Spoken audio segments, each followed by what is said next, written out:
자, 미국 증시의 마감 동향부터 확인해 보도록 하겠습니다. 클로징 벨 나옵니다. 장혜진의 3대 지수가 어떻게 마감됐을까요? 네, 현지 시간 13일 미국 3대 지수는 혼조로 장을 마감했습니다.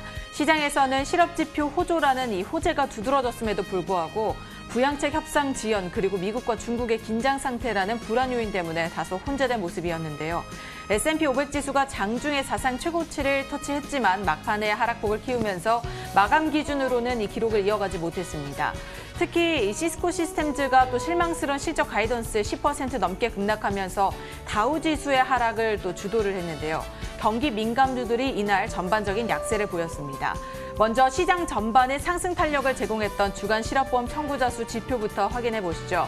미국 노동부는 지난주 주간 실업보험 청구자 수가 전주보다 약 23만 명 줄어든 96만 3천 명을 기록했다고 발표했습니다. 이는 시장에서 예상했던 것보다 적었고 심지어 이 코로나19 확산으로 지난 3월 실업보험 청구가 폭증한 이후에 처음으로 두 자릿수를 기록한 것인데요. 일주일 이상 연속으로 실업보험을 청구한 사람의 수도 60만 명 감소해서 1,548만 6천 명을 나타내서 고용 상황이 예상보다 양호한 것으로 드러났고요. 이에 따른 경기 회복 기대감이 유지되는 모습이었습니다. 이외에도 이날 나온 7월 수입 물가 역시 에너지 가격이 큰 폭으로 상승하면서 시장 예상치를 웃도는 증가세를 나타냈습니다. 한편 시장 상승에 제동을 걸었던 이 불안 요인들, 그중에서도 부양책 협상은 이날까지도 진전이 없었습니다. 양측이 이견차에 대해서 양보할 기미를 전혀 보이지 않고 있어서 이 합의가 또다시 다음 달로 연기가 될 수 있다라는 우려와 결국엔 합의를 할 것이란 기대가 맞서는 중입니다. 여기에 미국과 중국의 갈등도 긴장감을 한층 더 키웠는데요. 런홍빈 중국 상무부 차관보는 미국이 중국 기업에 대한 제한적, 차별적 조치를 멈추길 바란다면서 1단계 무역 합의 이행을 위한 조건을 만들길 바란다고 주장했습니다. 이제 현지 시간으로 15일이면 양국이 무역 합의 이행 상황 평가를 위한 고위급 회의를 열게 되는데 양측의 긴장감은 팽팽한 상태입니다. 레리 커들로 국가경제위원장은 이를 두고 무역협정은 괜찮다고 말해 불안 요인을 달랜 반면에 마이크 폼페이오 국무장관은 트럼프 대통령이 틱톡과 위챗을 대상으로 내린 행정명령 범위가 이 두 앱에만 한정되는 것이 아니라 더 폭넓게 적용이 될 수 있다라는 의견을 보여서 중국에 대한 압박을 이어갔습니다. 트럼프 대통령은 이날 중국이 홍콩을 운영하도록 하면 이 홍콩은 금융 중심지로서 결코 성공을 할 수 없다면서 아무도 이 사업을 하지 않아서 홍콩 시장은 지옥으로 갈 것이라고 위협했습니다. 이외에도 S&P 500 지수가 지난 2월 고점에 바짝 다가서면서 여기에 대한 레벨 부담도 적지 않다라는 분석이 나오고 있습니다. 보다 자세한 마감 상황도 함께 보시죠. 먼저 다우지수입니다. 이날 상승 반전하지 못하고 계속해서 하락세를 나타내는데요. 0.3% 떨어지면서 27,896포인트에 거래 마쳤습니다. 이어서 나스닥 지수 함께 보시죠. 이날 홀로 상승 마감을 했지만 장중에 굉장히 좋은 흐름을 보이다가 막판에 좀 상승폭을 뺀 모습입니다. 0.27% 올라서 11,042선에 거래 마쳤습니다. 마지막으로 S&P 500 지수입니다. 0.2% 소폭 하락해서 3,373포인트에 거래 마쳤고요.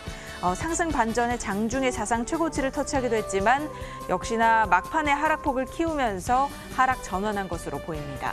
이렇게 3대 지수는 모두 엇갈린 채 이날 장을 마쳤는데요. 상품 시장은 어땠을까요? 자, 상품 선물 시장 살펴보도록 하겠습니다. 먼저 이날 금값이 올랐고요. 채권 금리도 올랐습니다. 이 그 두 가지의 상품이 오른 것에 대해서 이제 일단 시장에서 분석이 나오고 있는 이야기는 주간 실업보험 청구 건수가 좋았기 때문에 고용 시장이 개선된 것이 이 두 가지 상품을 올렸다, 이런 이야기들이 나오고 있습니다. 금값은 지난 밤 사이 0.6% 정도 올랐고요. 1,961달러 선에 마감이 됐습니다. 워낙 지난 그 3일 거래일 전이었었죠. 2거래일 전이었었죠. 금값이 워낙 크게 급락하다 보니까 여기에 대한 반발 매수 심리도 작용을 했던 것으로 보이고요. 자, 금리도 한번 살펴보도록 하겠습니다. 고용 지표가 개선되면서 10년물 국채 금리는 0.7%를 넘어섰습니다. 이게 0.7%를 넘었던 것이 지난 6월 말쯤이었었는데요. 6월 말 이후 거의 2달 만에 처음으로 다시 한번 국채 금리가 0.7%를 넘어섰습니다. 자, 이런 가운데 국제 유가는 하락했습니다. WTI 가격은 국제에너지기구에서 원유 수요 전망치를 내놨는데 2021년과 2022년 내용입니다. 그런데 이 원유 수요 전망치를 하향 조정했는데요. 이것은 당연히 이 수요가 그만큼 많지 않을 수 있다는 것을 시사하는 점이기 때문에 국제 유가의 하락 요인으로 작용했습니다. 따라서 WTI 가격은 거의 1% 가까이 내렸고요. 42.35달러에 마감이 선물시장에서 현재 거래가 되고 있습니다. 자, 이어서 달러 인덱스 살펴보도록 하겠습니다. 자, 이런 와중에 달러 약세는 지속적으로 진행이 되고 있습니다. 0.18% 내리면서 93.27까지 내린 채 거래가 됐습니다. 자, 이렇게 상품 선물 시장 살펴봤습니다. 글로벌 외신 확인하도록 하겠습니다. 자, 시장에 영향을 미쳤던 여러 가지 외신 살펴보도록 할 텐데요. 먼저 첫 번째 외신부터 살펴볼까요? 네, 이날 미국의 고용 지표가 발표가 됐는데요. 굉장히 긍정적인 것으로 나타났습니다. 이 노동시장이 회복 조짐을 보이고 있나 이런 분석들이 나오고 있는데 미국의 주간 실업수당 청구 건수가 지난주 96만 명을 기록해서 지난 3월 팬데믹 이후에 5개월 만에 두 자릿수를 기록을 했습니다. 이렇게 100만 건을 밑도는 것은 주목할 만한 기록이라는 그런 평가인데요. 지난 3월 한 주에 무려 686만 7천 명이 청구를 했던 것과 비교를 하면 상당히 줄어든 수치입니다.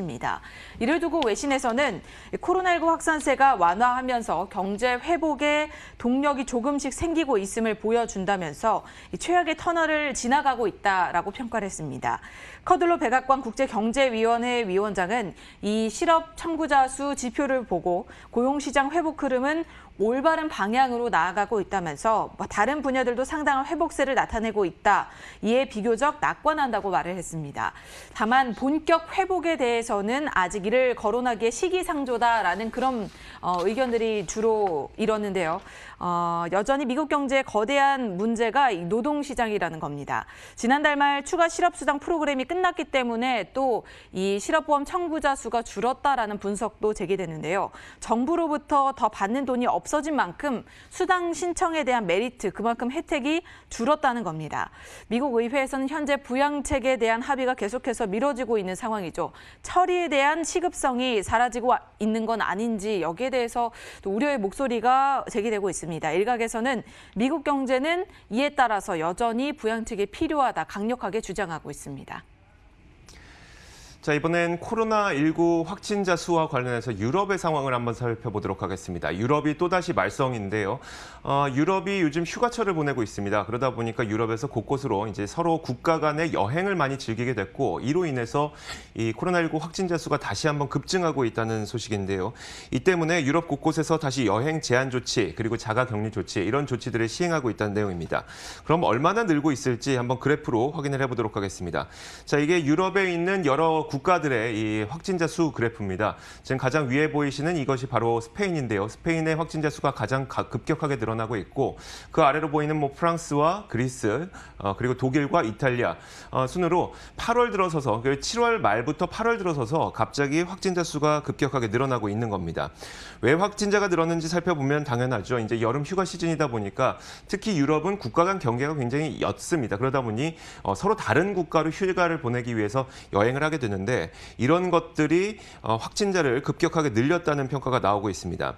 특히 유럽 국가들은 GDP 내에서 그 관광업이 차지하는 비중이 굉장히 높죠. 그리스의 경우에는 20%, 스페인의 경우에 14%, 이탈리아는 13%가 관광업이기 때문에 경제를 재개하는 과정에서 가장 먼저 이 활성화됐던 곳이 바로 또 관광업이기도 합니다.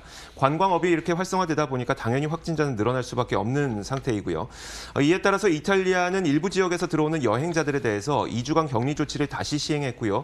영국도 스페인에서 들어오는 입국자에 대한 2주간 자가 격리 조치를 취했습니다.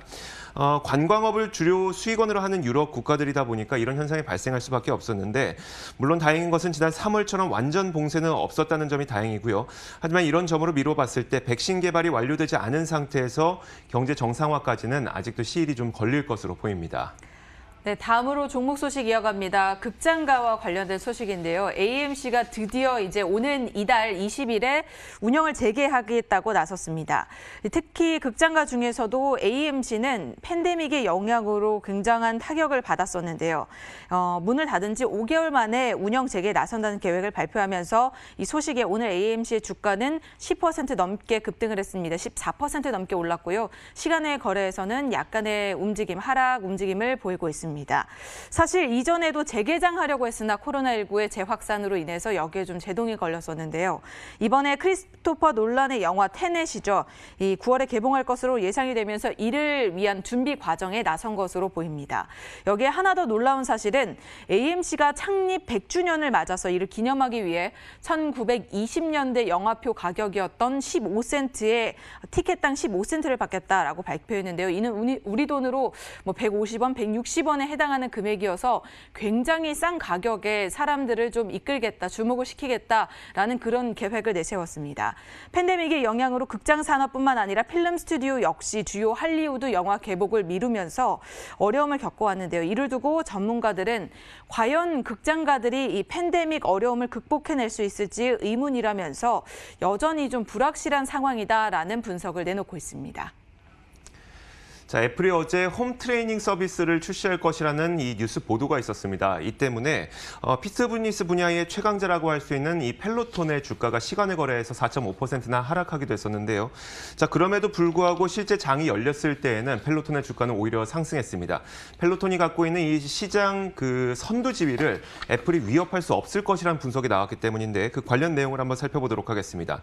자, 먼저 블룸버그에 따르면 애플은 애플 뮤직과 애플 TV, 아이클라우드 이런 애플의 다양한 서비스를 4.99달러에서 약 9.99달러 정도의 돈만 내면 모든 서비스를 한 번에 이용할 수 있는 애플 원이라는 패키지 서비스 패키지를 내놓을 것이라는 보도를 내놨습니다. 이에 따라서 여기에는 홈 트레이닝 서비스도 포함될 것으로 보여서 그런 경쟁적인 서비스를 하고 있는 나이키라든지 펠로톤 이런 것들의 시장이 좀 잠식되지 않을까 우려가 됐었고요. 이 때문에 펠로톤의 주가가 시간 외 거래, 그러니까 장 시작 전에 약 4.5% 정도 하락하기도 했습니다. 자, 그럼에도 불구하고 펠로톤의 주가는 장이 시작되자마자 상승을 전환이 돼서 1% 넘게 상승한 채 마감이 됐는데 코에는 이에 대해서 이렇게 평가를 했습니다. 일단 애플의 홈트 서비스 애플리케이션은 피트니스 분야에서 이 펠로톤의 주도권을 위협하지 못할 것이라고 얘기를 했는데 그러면서 덧붙인 말이 실내 자전거와 그리고 트레드밀이라고 부르죠. 러닝머신 이런 하드웨어를 기반으로 하고 있는 것이 유저가 수직 급상승하고 있다 이렇게 얘기를 했습니다. 쉽게 말하자면 애플은 홈 트레이닝 서비스라고 하는 이 애플리케이션 서비스만 출시하는 거고요. 펠로톤의 경우에는 실내 자전거와 러닝머신 이런 것들을 기반으로 이 제품도 같이 팔고 있기 때문에 그 두 가지를 같이 하고 있는 펠로톤의 이런 주도권을 위협하지 못할 것이다 라고 이야기를 하고 있습니다. 자, 이렇게 여러 가지 뉴스 살펴봤습니다. 이어서 맨해튼 나우 이어가도록 하겠습니다.